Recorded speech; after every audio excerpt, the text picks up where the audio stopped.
Amemkosoa vikali Rais William Ruto kwa madai ya ufisadi na kile alichokitaja kama udhaifu katika utekelezwaji wa majukumu ya serikali.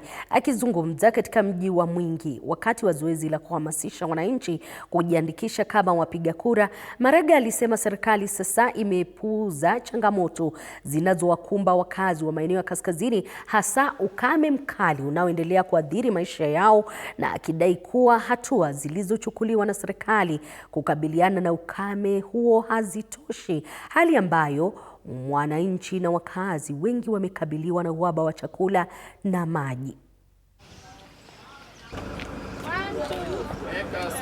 Nilishangaa jana niliona President Ruto anazungumza na viongozi kutoka Mandera. Anawaambia wafanye mpango ya kusaidia wananchi shauri ya hii ukame. Anawaambia wafanye mpango. Hii sio kitu ambao kimekuja kwa ghafla. Hii ni kitu ambayo iko huko. Inatuonyesha ya kwamba President Ruto hana mipango yoyote ya kusaidia watu wakati wa ukame.